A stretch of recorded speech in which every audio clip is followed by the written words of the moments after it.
Study IQ IAS, आपका selection हमारा mission. Hello everyone. So, as you know, UPSC final result for 2024 CSE are out and इस session में हमारे साथ हैं Abhishek Sharma, all India rank 38। Welcome Abhishek and many congratulations. Thank you so much sir. So Abhishek, जैसे result का पता लगा, फर्स्ट रिएक्शन क्या था और पेरेंट्स का क्या रिएक्शन था? अभी सिंक इन हो गया इमोशन या अभी भी अलग जोन में हो? सर सिंक इन तो नहीं हुआ है कम्प्लीटली। मतलब सुबह से me and my friends all of us were waiting in the room, Telegram groups check करते करते कि कब आएगा। आई न्यू सर कि मेरी किस्मत कैसी है, तो I thought let's go out, have lunch, और बाहर निकलते ही आ जाएगा। So we were on the lunch table and the results came. I was expecting a good rank, so I told myself कि मैं सर्च नहीं करूँगा, I will just scroll and look for my name. तो ऊपर नहीं मिला sir 10-20 में, तो धक धक होने लगी थी। But then I found it on 38th। all of my friends were there, so they congratulated me, and then I went out and video called my parents. I was not planning on crying, sir, but this was the first time I saw my father cry, so the tears also rolled up in my eyes. And then all of us celebrated after that, and then the phone started buzzing and it has not stopped abhi tak.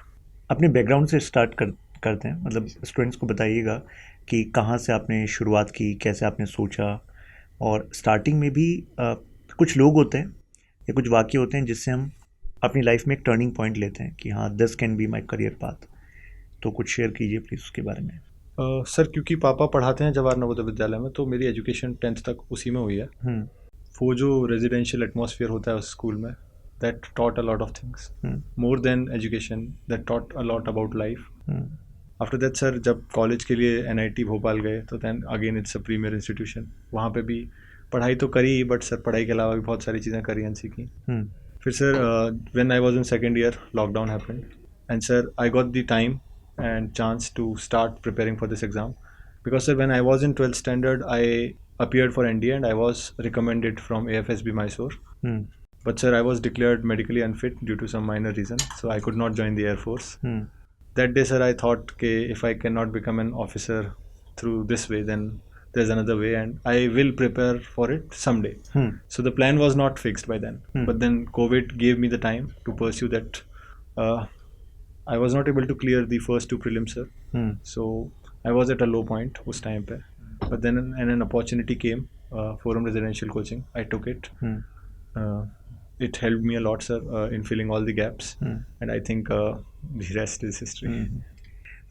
जो 2 attempt आपने दिए prelims के, उसके बाद कई students को self doubt आने लगता है, और स्पेशली जब आपके जो पीयर्स होते हैं वो जॉब कर रहे हैं, फाइनेंशियली सिक्योर हो रहे हैं, तो कभी मन में नहीं आया कि मैं भी अपने प्लान बी के बारे में सोचूं या उस तरफ परस्यू करूं? सोचा भी था sir, as I told you, क्योंकि सर दोनों प्रीलिम्स के बाद without thinking much I came to Delhi for 3 months. मैंने कहा I will prepare like in a way कि मैं मेंस लिख रहा हूँ, I will give all the tests. तो उस तरीके से मैं प्रिपेयर करता था, but after those 3 months I did not know what to do the times, क्योंकि फिर 2-3 महीने का लिम्बो पीरियड आता था। I was not doing anything घर पे। After the second attempt, as I mention कि दिसंबर में मुझको एक ये वे आउट मिल गया गुड़गांव शिफ्ट होने का FRC के थ्रू, इसलिए मैं आ गया। I was planning on appearing for CAT that year and to go out of this journey. Plan B सोचा था, बट कब वो प्लान ए हो जाता है पता नहीं चलता सर। तो डेफिनेटली सर बहुत सारे लोज आए इस जर्नी में, बहुत anxiety, border line mental issues, but sir I think उस टाइम पे सपोर्ट सर पेरेंट्स का, फैमिली का, मेरी छोटी बहन का sir, he always talked me into preparing. I remember her saying कि भाई तेरा नहीं होगा तो किसका होगा। दैट बूस्ट्स योर कॉन्फिडेंस कि कुछ लोगों को तो आप में भरोसा है। Then sir friends are always there. वो खुद जॉब कर रहे थे, but they were constantly telling me कि भाई कॉर्पोरेट लाइफ बस बाहर से देखने में अच्छी लगती है। तो that again kept me in this race, and sir eventually I did not give up. जो आपने कहा बॉर्डर लाइन मेंटल इश्यूज़ भी आते हैं, मुझे भी ऐसा लगता है कितने सारे एस्पिरेंट्स ऐसे हैं जो already border line mental issues से they are facing, but they themselves don't know. तो स्पेसिफिकली मतलब व्हाट वाज द मैकेनिज्म? एक तो है कि कई बार कोई एक लाइन है वो हमें परेशान करती है, लेकिन एक लाइन जैसे सिस्टर ने बोली तेरा नहीं होगा तो किसका होगा, वो एक लाइन ही हमें बचा ले जाती है, बाहर भी निकाल देती है, वो बाहर भी निकाल देती है। तो ऐसे में आप क्या कोई और मैकेनिज्म था? कोई सेल्फ हेल्प बुक पढ़ना या स्पिरिचुअल? कहीं इस बार भी कई ऐसे स्टूडेंट्स थे हमारे यहाँ जो मेडिटेशन का इस्तेमाल करते थे, तो आपके लिए क्या था? सर मैंने सुना था, मेरे बहुत सारे दोस्तों ने सजेस्ट भी किया था मेडिटेशन, बट पर्सनली मैंने कभी मतलब मैं कर नहीं पाया कभी। उतना शायद पेशेंस था नहीं मेरे अंदर कि मैं खुद से उतनी बात कर पाऊँ। तो it was others who helped me हमेशा, टॉकिंग अबाउट थिंग्स दोस्तों से, फैमिली से, that help me a lot. Sir about books, I was an avid reader before coming in to the preparation, but sir preparation में जब compulsorily पढ़ने के लिए इतना सब हो तो फ्री टाइम में पढ़ने का मन करता नहीं है कुछ भी। Sir, I used to watch movies. I also write poems and ghazals, so a lot of emotions come out that way. All of this helped me stay calm. फिर भी sir, after all that, there were phases when I was thinking about giving up. I'm glad that I didn't. आपके जो previous 2 attempts थे तो उसमें क्या learning point था? मतलब कुछ ऐसा था कि जो आप उन अटेम्प्ट्स में नहीं कर रहे थे और फिर आपने किया थर्ड अटेम्प्ट में, then you succeeded? Because sir, prelims is around the corner, so I'll focus more on that. और दोनों बार वही नहीं निकला था. The biggest mistake I was making was attempting less number of questions. तो पहले दोनों अटेम्प्ट में I attempted somewhere between 70 and 80.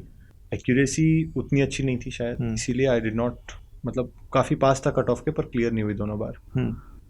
This time I heard in a topper's talk, Suraj sir, an IAS from UP cadre, उनकी topper's talk में he mentioned that he used to attempt 100 questions because उनको ये एक सवाल अपने दिमाग में नहीं रखना था कि मुझे attempt कितने करने हैं इस पेपर. तो I took that from that talk. उनसे मैंने पूछा भी, sir I am also planning, so he cautioned me कि मत करना, it's not for everyone, and that is the same disclaimer I am giving. Just because attempting 100 questions work for me does not mean that it will work for everyone, but definitely you should try to attempt above 90 to be in the safe zone. कि अगर accuracy गड़बड़ भी हुई तो above 90 will be the safe zone, because बहुत dicey हो जाता है सर अगर आप 70 के आसपास क्वेश्चन अटेम्प्ट कर रहे हो. I felt. Secondly sir, there were some portions जो मैंने थोड़े से नेगलेक्ट किए थे, कुछ गैप्स रह गए थे कई सब्जेक्ट्स में, जो काफ़ी हेल्प की मेरे को यहाँ पे कोचिंग ने फिल करने में. तो all those gap fillings in all of the subjects really helped. Then the third thing, which is much talked about nowadays, is the MCQ aptitude. I remember myself asking other toppers this question कि sir मैंने सुना है कि लोग बोलते हैं prelims एक feel से क्लियर होता है, क्वेश्चन को देख के आंसर की फील आनी चाहिए, तो क्या फील होती है वो? There was no answer to this question, but sir I got to know कि फील होती तो है. I solved around 10,000 to 15,000 questions prelims से पहले 4-5 महीनों में, एंड वो अपने आप आ गई सर वो feel, because sir there were a lot of questions in prelims जिसका मेरे को कोई आइडिया नहीं था, but still I got them correct. So जिस फील की ये बात कर रहे हैं तो that comes from rigorous practice. Yes sir. तो आप इतने सारे क्वेश्चंस प्रैक्टिस कर लेते हैं, फिर उनका सॉल्यूशंस भी देख लेते हैं, तो वो insight to the subject, insight to the traps, वो डेवलप हो जाती है. जी सर. और उसके बाद फिर हिट रेशियो फाइनली आपका इम्प्रूव होना ही है. तो I think this is the best thing. दूसरा, हॉलिस्टिक प्रिपरेशन ज़रूरी है. कई बार कुछ कोर जो सब्जेक्ट्स हैं उसी पर बच्चे फोकस कर लेते हैं, और साइंस एंड टेक या फिर एनवायरनमेंट उसमें कुछ सेक्शंस है जिसको छोड़ देते हैं. That doesn't work for UPSC. Mains का कैसा एक्सपीरियंस रहा? जीएस पेपर 1, 2, 3, 4 कौन सा आपका फोर्टे रहा? सर मेंस का एक्सपीरियंस को एक वर्ड में अगर समअप करना हो तो इट वाज टायरिंग. मतलब एक बात तो समझ आ गई कि physically if you are not fit you will not last those 9 days. Body की लिमिट्स टेस्ट हो जाती हैं सर. 6 घंटे 9 दिन, मतलब थोड़े बहुत गैप्स के साथ लिखना. आई ऑलवेज न्यू सर कि राइटिंग इज़ एन आर्ट, और मैं थोड़ा सा, मेरी अच्छी है writing. Like I use to write essays, creative writing, I also write ghazals as I mention. तो आई गजल तो मैं आपसे सुनूंगा, आपने दूसरी बार मेंशन किया है. जी सर. आपके डेस्क में भी था. जी सर. तो I also wrote, so I was sure कि ऐसे में अच्छा लिखूंगा. तो आई थिंक ऐसे, मतलब अभी मार्कशीट आई नहीं है तो आई शुड नॉट से this, but I am hoping कि उसमें अच्छे मार्क्स होंगे. देन सर जीएस में भी I was confident about GS 3, जिसमें बाकी लोगों को थोड़ा डर लगता है, because it is sort of objective the paper. मतलब आप अगर फैक्ट्स याद कर सकते हो तो you can do good. So I think GS 3, essay and then ethics, limited amount of notes and revising them multiple times. तो एक कमांड आ गई थी नोट्स पे which help me write fast in the paper. Essay की तैयारी कब से आपने स्टार्ट करी? लगभग कितने ऐसे प्रैक्टिस किए होंगे? सर ऐसे की तैयारी जैसा मैंने कहा बचपन से ही हो रही थी किसी ना किसी लेवल पर, क्योंकि पापा इंग्लिश पढ़ाते हैं तो हमको बोल देते थे कि आज इस पे कुछ लिख के दिखाओ, इस पे कुछ लिख के दिखाओ. फिर सर यूपीएससी के लिए स्पेसिफिकली तैयारी शुरू से ही शुरू कर दी थी. जब पहला प्रीलिम्स नहीं निकला था उसके बाद आई रोट माई फर्स्ट ऐसे यूपीएससी के लिए. आई स्टिल हैव दैट ऐसे सर, बहुत गंदा लिखा था. बट सर जैसे दोनों साल प्रीलिम्स के बाद आई थिंक 7-8 ऐसेज लिखे होंगे 3 महीने में. तो इवेंचुअली वो एक फ्रेमवर्क डेवलप हो गया कि ज़्यादा सोचना ना पड़े, ब्रेनस्टॉर्मिंग कैसे करनी है. एग्जाम्पल्स अपने आप कलेक्ट होते गए. बुक्स वगैरह कभी पढ़ी थी, कुछ चीज़ें दिमाग में रह जाती हैं, कुछ पोइम्स दिमाग में रह जाती हैं. तो कंटेंट अपने आप इकट्ठा होता गया. I never wrote down the content eight one place. बहुत सारे लोग सजेस्ट करते हैं, मैंने वो पर्सनली नहीं किया था. मैं बस लिख लिख के जो दिमाग में रहता गया और फ्रेमवर्क डेवलप हो गया, तो वो एज अ स्किल एक्वायर हो गई सर ओवर टाइम. यहाँ पर ये बहुत बड़ी बात इंपॉर्टेंट, मतलब ये इंपॉर्टेंट है कि फ्रेमवर्क डेवलप होना ज़रूरी है, क्योंकि that is going to save the time. Right sir. और वो ये प्रैक्टिस इतने टाइम से कर रहे थे कि वो डेवलप हो रहा था. कई लोग सोचते हैं कि they have read around spectrum of topics, तो उसका ज़रूरी नहीं है कि आप अच्छा ऐसे लिख लेंगे. तो प्रैक्टिस उसके लिए ज़रूरी है. तो इनकी कन्वर्सेशन में डिस्क्लेमर ज़रूरी है. जी सर. मतलब sir a lot of students still write the GS वाला ऐसे ना, although the topic is not GS वाला topic. Exactly. So I think वहाँ पे मेरे को थोड़ा एज मिल सकता है, क्योंकि अभी मार्क्स नहीं आए, तो मैं ज़्यादा नहीं बोलना चाहूँगा. पता चला मैं ऐसे पे बहुत सारा ज्ञान दे दूँ and the marks don't reflect that. But फिर भी आई थिंक फिलोसॉफिकल टॉपिक है, तो फिलोसॉफिकल बातें करना ज़्यादा सही है. They expect that. And sir people often neglect the grammatical correctness in the essay paper. I always use to think कि कोई इंग्लिश का टीचर ही चेक करेगा और उनकी नज़रें पकड़ लेती हैं ग्रामर की गलतियों को. जैसे मतलब पापा वही पकड़ते थे, मैं उनको ऐसे भेजता था. तो उस पर भी थोड़ा सा काम करना बनता है. मतलब ग्रामेटिकल मिस्टेक्स अगर अवॉइड कर सकें तो ऑब्वियस मार्क्स नहीं कटेंगे उस पेपर में. जीएस पेपर 2 की मार्किंग कुछ अच्छी हो रही है, तो जीएस पेपर 2 का कैसे आपने प्रिपेयर किया? तो जीएस पेपर 2 में मोस्टली सब्जेक्ट्स वही रहते हैं जो थोड़े से डायनामिक हैं. सर वहाँ पे भी एफआरसी में क्लासेस हुई थी करंट अफेयर्स की. Dipin sir used to take those classes तब. तो उनका कंटेंट वाज वेरी हेल्पफुल. बहुत कंडेंस्ड फॉर्म में वो बहुत सारे टॉपिक्स को कवर करवा देते हैं, and that content was multipurpose as well. तो वो मतलब एक जगह का दूसरी जगह मैंने यूज़ किया है. Something I read for, I don't think I should say this on camera, but किसी आर्टिकल के लिए पढ़ी हुई चीज़ किसी और आर्टिकल में मैं बदल के लिख के आया हूँ. I think you have to do it. अगर कोई चीज़ आपको नहीं पता तो कोई और चीज़ जो आपने कहीं और पढ़ी थी उसको मोल्ड करके लिखना चाहिए. Mostly I was dependent on the जो टेस्ट मैंने लिखे थे उसके जो मॉडल आंसर्स मिलते थे हर टॉपिक के लिए, उसमें से कुछ cherry picking and Dipin sir के नोट्स. एंड सर जो मेरे प्रीलिम्स के नोट्स थे उसमें से जो पार्ट मेरे को चाहिए था मेंस के लिए वो डिराइव कर लिया था मैंने. तो लास्ट में एक कंडेंस्ड 50-60 पेज का बना लिया था GS2 के लिए. तो जीएस पेपर 2 के keyword wise your crisp notes were ready, तो दे हेल्प यू. ऑप्शनल, तो आपने ऑप्शनल की प्रिपरेशन कब से शुरू करी थी? सर जब मैंने प्रिपरेशन शुरू की थी यूपीएससी की, आफ्टर फर्स्ट 6 मंथ्स, मतलब फर्स्ट 6 महीनों में मैंने ट्राई किया कि मैं जीएस के जितने सब्जेक्ट्स पढ़ सकूं, तो 3-4 मेजर सब्जेक्ट्स खत्म किए. उसके बाद I totally shifted to optional कि भाई ये खत्म करना है, इट्स अ मेजर पार्ट. तो नेक्स्ट 5-6 महीने I give to optional. Online मैंने कोर्स परचेज किया था डायस का. डायस से DP वाजपेयी सर से फिजिक्स पढ़ी थी मैंने. सर मतलब 12th के बाद नहीं पढ़ी थी मैंने फिजिक्स कभी, बट 12th तक मुझे वो सब्जेक्ट बहुत पसंद था. तो वो प्रोसेस पढ़ने की बहुत इन्जॉयबल थी, तो मैं थका नहीं पढ़ते पढ़ते. फिर सर 2 साल मेंस देने का मौका तो नहीं मिला, बट फिजिक्स की टेस्ट सीरीज़ मैंने दोनों साल लिखी थी सर के साथ. वही सर उसके बाद बहुत कंडेंस फॉर्म में नोट्स आ चुके थे, बार बार वो रिवाइज करके टेस्ट लिखने थे. PYQ सॉल्व किए, PYQ के मॉडल आंसर्स बना लिए. एंड जस्ट फिजिक्स में भी पेपर सर PYQ बेस्ड काफ़ी रहता है. आई थिंक 50-60% सिमिलर कॉन्सेप्ट्स पे क्वेश्चंस आते हैं. तो दैट हेल्प सर PYQ अच्छे से सॉल्व करना. और इंटरव्यू का क्या एक्सपीरियंस रहा, कैसा रहा? कुछ highlights? Sir actual interview was not an interview but more like an informal conversation. मतलब this is more an interview than that. वहाँ तो सर जितना भी आप सोच के जाओ कुछ कर नहीं पाते. The brain goes to auto pilot mode. बाहर निकल के ऐसा लगता है कि कोई और कंट्रोल कर रहा था इन 20 मिनट में. और सर बहुत कम टाइम चला था मेरा interview, like 15 to 20 minutes only. I was मतलब थोड़ा सा डरा हुआ था कि इतनी देर में कोई कैसे जज कर लेगा, थोड़ा और बात करते. इतना प्रिपेयर किया था क्योंकि सर लास्ट में था मेरा, 4th of April को था. तो 4 महीने इंटरव्यू की प्रिपरेशन की थी, बहुत कुछ पढ़ा था. ज़्यादा कुछ पूछा नहीं, बट आई एम होपिंग कि अच्छे ही मार्क्स मिले होंगे. इंटरव्यू में सर अगेन सबसे इंपॉर्टेंट चीज़ वही, आप अपने आइडियाज़ को कन्वे कितना अच्छे से कर सकते हो. अगर आपने कभी पब्लिक स्पीकिंग की है, जो कि मैंने स्कूल और कॉलेज दोनों में की थी, तो वो नेचुरल कॉन्फिडेंस आपके बात करने के तरीके में दिखता है. I think that's what they are looking for essentially, कि can he put his ideas. इन 4 महीनों में आपने क्या किया था? सो सर आई प्लान के 15-15 दिन के इंटरवल पे I will give a mock interview, and in those 15 days I will try to improve myself from the previous mock. सबसे पहले तो सर वही डेफ में से कीवर्ड्स निकाल के आई prepared all around that, previous year की ट्रांसक्रिप्ट्स देख के उन कीवर्ड्स में से क्या क्वेश्चंस पूछ रहे हैं. Then the second component was current affairs. Sir मतलब I never read newspaper during my preparation, कभी नहीं पढ़ा sir. Again disclaimer, some people really like to read it, but मैं कभी पढ़ नहीं पाता था sir. It takes a lot of patience. तो इस टाइम पे मुझे बहुत लोगों ने बोला कि नहीं पढ़ना ही पड़ेगा, तो मैंने पढ़ने की कोशिश की। कई बार स्ट्रीक बनती थी 7-8 दिन की, फिर टूट जाती थी, बट सर आई इंश्योर्ड कि कहीं ना कहीं से करंट अफेयर्स पढ़ता रहूँ। कभी यूट्यूब पे कोई वीडियो देख ली, आज अगर न्यूज़पेपर नहीं पढ़ पाया तो किसी का, जैसे 3 दिन नहीं पढ़ पाया तो कोई कंपाइलेशन देख लिया, weekly compilation, but I stayed in touch with the current affairs and more about I discussed them with some of my friends, जिससे वो दिमाग में बैठ गया आइडियाज़ डिस्कशंस के दौरान। और sir mock to mock I try to improve. ये खास बात उन्होंने बताई है कि न्यूज़पेपर ऐसा नहीं है कि रेगुलरली नहीं पढ़ पा रहे हैं तो उसका मतलब है कि कवर नहीं हो पाएगा। हर साल कितने सारे स्टूडेंट्स ऐसे होते हैं, क्योंकि अल्टीमेटली हमें तो करंट अफेयर्स को एक्सट्रैक्ट करना है, स्टैटिक्स के साथ कनेक्ट करना है, and then we need to know how to use it. तो आपने करंट अफेयर्स की प्रिपरेशन कैसे की थी? Sir for prelims they released the forum IAS releases quarterly document. मतलब मैंने खुद को यही बोला था कि बहुत ज़्यादा हाथ पैर नहीं मारने हैं करंट के लिए प्रीलिम्स में। एक सोर्स पकड़ूंगा, I read that multiple times, उसमें से कुछ आया तो ठीक है, नहीं आया तो देन बी इट। तो वो क्वार्टरलीज मैंने पढ़े थे चारों, एंड देन सर कुछ क्लासेस भी ली थी वहाँ पे दीपेन सर ने प्रीलिम्स के लिए करंट अफेयर्स की, तो आई थिंक बस उतना ही था प्रीलिम्स के लिए मेरा।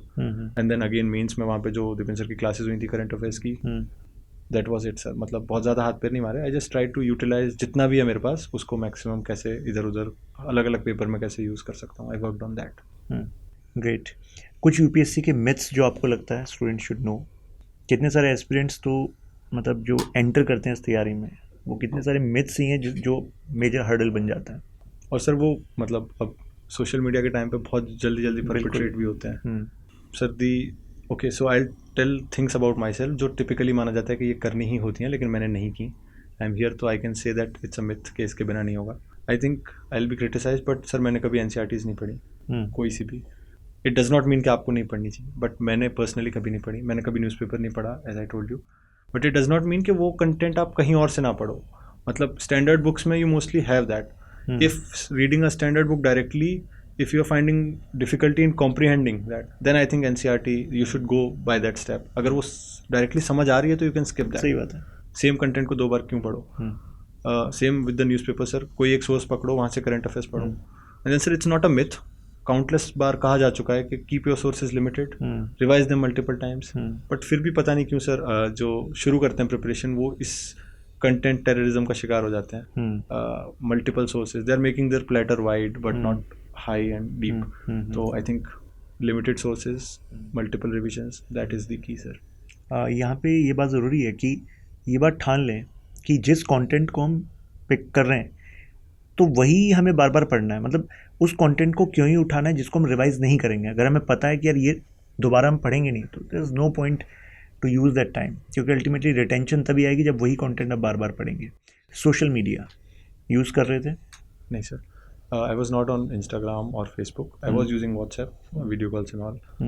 आई वॉज यूजिंग यूट्यूब, कभी एंटरटेनमेंट के लिए तो कभी पढ़ाई के लिए, but apart from YouTube and WhatsApp I was not on social media after the interview, although I made an Instagram account कि टाइम पास हो जाए। आप एक और क्वेश्चन होता है कि डेली रूटीन कैसा होता है? जैसे कई टॉपर्स एडवाइस करेंगे स्टूडेंट्स को कि 2 GS के सब्जेक्ट्स आप लेकर चलो, फिर एक ऑप्शनल का टाइम दे दो, एक करंट अफेयर्स का टाइम दे दो। ऑल्दो ये वेरी करता है कि आप कहाँ पर हैं अपनी तैयारी में, तो और कितना टाइम है आपके अटेम्प्ट में, लेकिन आपका क्या स्ट्रेटजी रहा? सर यहाँ पर गुड़गांव में हमारा मतलब मोर और लेस सेटल था कि जैसे AWFG करके एक प्रोग्राम होता है, आंसर राइटिंग फोकस ग्रुप, तो उसमें पहले से शेड्यूल होता है कि 1 बजे इस टॉपिक का टेस्ट होगा।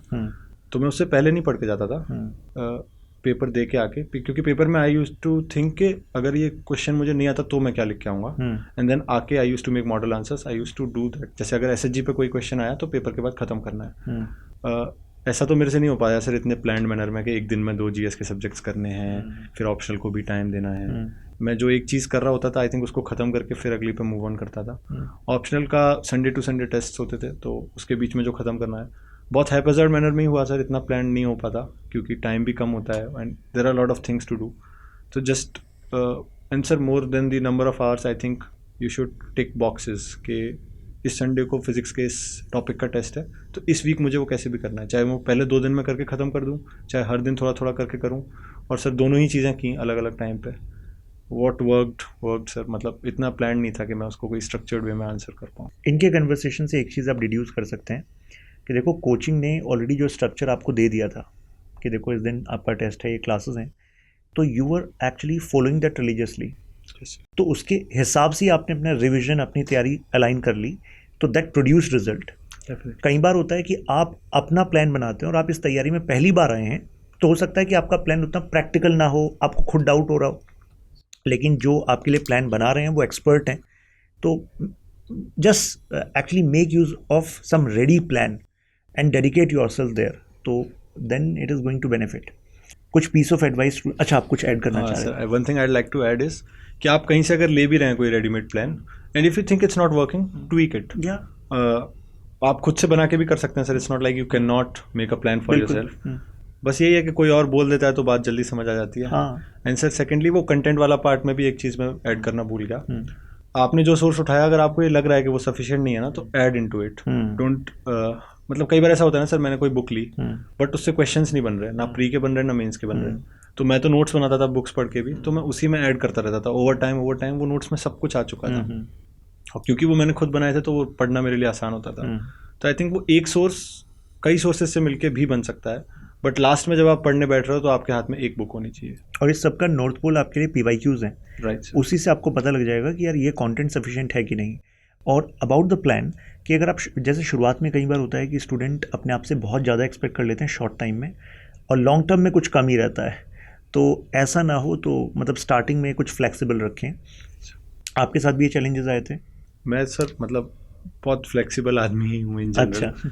नहीं हुआ तो नहीं हुआ, कल कर लेंगे टाइप्स। बट ये है कि लास्ट जो वीक लास्ट में जो करना है, तो मीडियम टर्म प्लान्स रहते थे मेरे, उस दिन तक इतना करना है, आज का पूरा दिन भी वेस्ट हो गया तो कल थोड़ा दुगनी मेहनत करके कर लूँगा।